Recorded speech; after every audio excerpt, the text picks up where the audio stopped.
going to be new to multi-ply. What support does Metal offer? Metal Gear offer? I mean, basically the same thing as, you know, a lot of the other companies. A lot of it comes down to personal preference, what you're experienced with,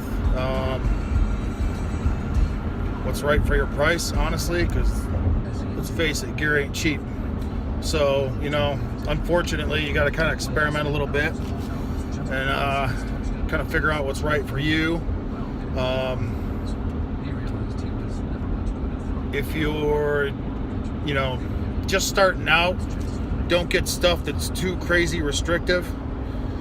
Get something that you can put on, manipulate yourself a little bit, probably get into yourself, just to kind of get a little bit of support. And then what you can do is you get more advanced and better with the gear. You can actually have it taken in, go to like a local, we have a shoe repair store or shop around here that does all our stuff, you know, so you can kind of do it that way. But if you're thinking about going Metal Gear, I would get a hold of Joe Jordan, you know, on Instagram or whatever. He's kind of our expert with that stuff, so hit him up and he can help you out. Make sure you get sized right and stuff. But honestly, I think a lot of the gear is pretty similar, you know, especially if you're just getting started. So once you get more advanced, you may have to be more picky about what you're using. But you know, I use the metal briefs, the metal squat suit myself, which I like. I've used the poker bench shirt, but the shirt was too big. My shoulder was falling apart at the time, so I really can't give an honest opinion on it. I can't really speak to it because I haven't used it much yet. But so I'll leave that one out of there. We also had the best tricep exercise for powerlifters.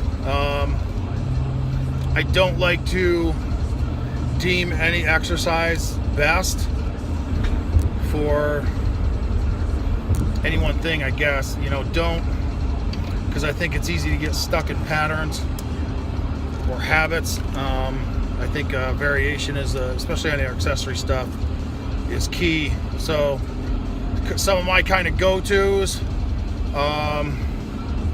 when I'm at my strongest, have usually been some board work after my speed sets, some close grip stuff. Just what's up, Mark?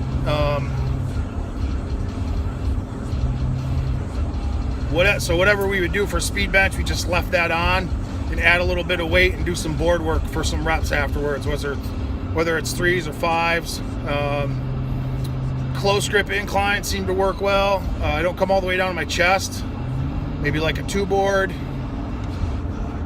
The safety bar JM press or safety bar triceps, whatever you want to call it. In class maxing out, cool. You know, have always worked well, but that's another one of those things. What works for me may not work for you. So you got to kind of play around with that and figure that out. So I hate to say there's a best, because it's going to be different for everybody.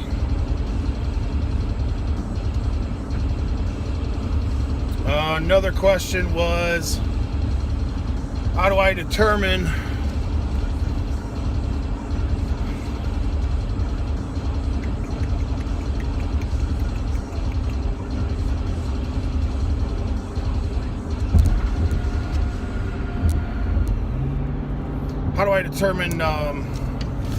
running volumes for different sports? This is tough too, because I think the more important thing to look at is energy system demands. Train to those more so than you do volumes or distances. Okay, so don't worry so much about volume. So what I typically do with volume, I'll like I said, I'm going to determine what the most important energy systems are. So that's going to be my running length and my rest period, duration, and all that stuff. And start real low with your volumes. And then increase it by no more than 20% each week. Vary your stimulus every 4 weeks or so. So switch it up. And when you start over, kind of knock your volume down again. So it's kind of like your dynamic work on squat days, right? Except that goes opposite. You know, you kind of ramp your volume up as you go and then drop it down, ramp it up. But don't worry so much about the volume. Start low and then work your way up and then drop it down, give them a week to adjust, and then you're going to ramp up again for a couple weeks.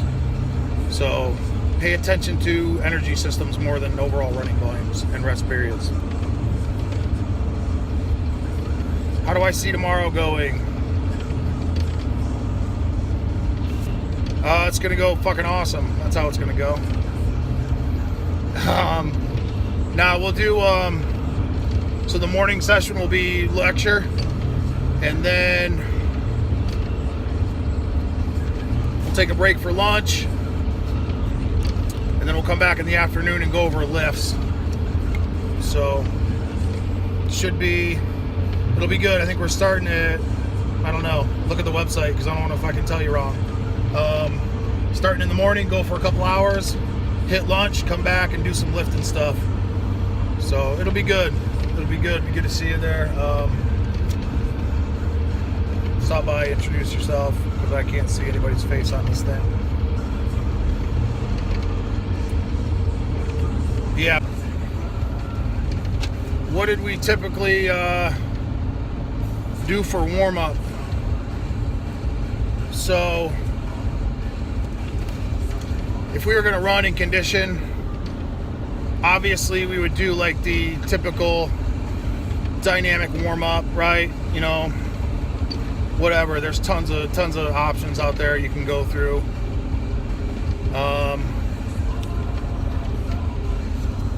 I think where we were a little different from people was our lifting warm-ups. So we would come in, and it was kind of on the athletes to get on their tissue work, whether it was rolling out, ex-wifing each other, you know, getting a softball in their glutes and pecs or whatever we were training that day. So we kind of hit some tissue work on the muscle groups we were going to train to try to get that stuff moving better. And then we kind of followed the same theme with our warm-up. We would just try to push blood to the areas that we were about to train. So like on a lower body day, we might do 2 sets of 15 light reverse hyper or back extension body weight, and 2x15 knee raise with a chain over your foot. So we were just trying to push blood into the hips, and then from there we would go to their jumps and then their main lift. And what we would do over the course of a few weeks is try to creep that volume up. Okay, so we're warming up, but we're also going to try to build in a little work capacity. So they might be a little fatigued for the training, but that's fine because they'll get used to it and adjust. And then when it's time to go compete, they'll have the reserve and the work capacity that they need when it's the most important. Upper body, did the same type of thing. You know, roll out pecs and lats, shoulders, whatever, get into that tissue one way or another. And then it might be like push-ups on the bench bar, 2x15, and you know, mini band pull-aparts 2x15, or tricep push-downs 2x15. And then, you know, maybe on that we start creeping the volume up too over the course of the next few weeks. So that's how we did it. Like, I didn't like to do the whole team dynamic warm-up for lift.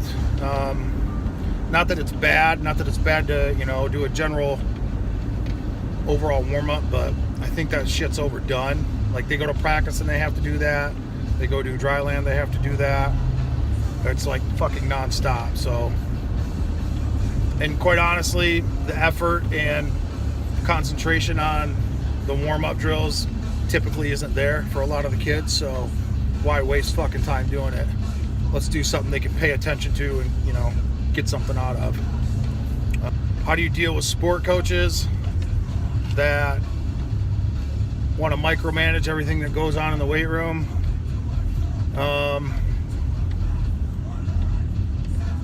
Unfortunately, you basically fucking got to do what they want, because, I mean, do your best to educate them, work with them. There's going to be compromise and stuff, but at the end of the day, you got to keep them happy. So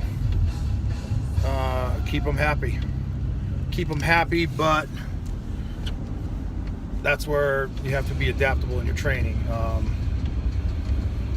You have to make the athletes better at the same time, even if what the coach wants to do is completely off the fucking wall. That's where you got to figure out how to manipulate that and keep your kids from getting hurt, unfortunately, and still get the training effect that you need, because your job's dependent on their performance too. So it's a give and take. You got to be fucking pliable, and you also got to keep those coaches happy, because at the end of the day, they're one of your supervisors too. So,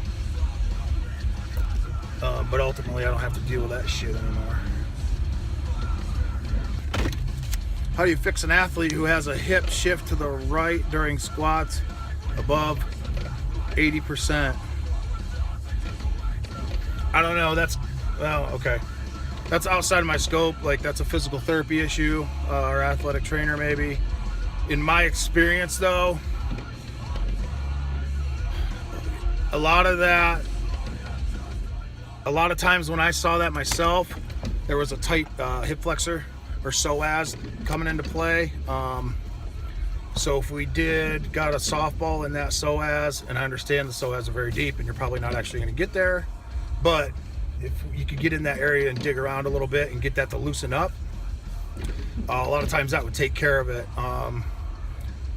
You know, there might be something going on where the glute is kind of fucked up, or the hamstring, or so for whatever reason that psoas gets extra active and wants to help support the movement and kind of grab on, for lack of a better term, when it shouldn't, and kind of starts doing too much work and kind of pulls your torso over that way. And I've had that problem myself too. So get in there and dig on that stuff. If they can get some soft tissue work done, that will usually help, and get that stuff to kind of let go. Or if you can push some blood in there before the workout, like I was just talking about with the chain knee raise, sometimes that'll help too, because a lot of times it's just tight and shitty in there. So if you push some blood in it, it'll actually help.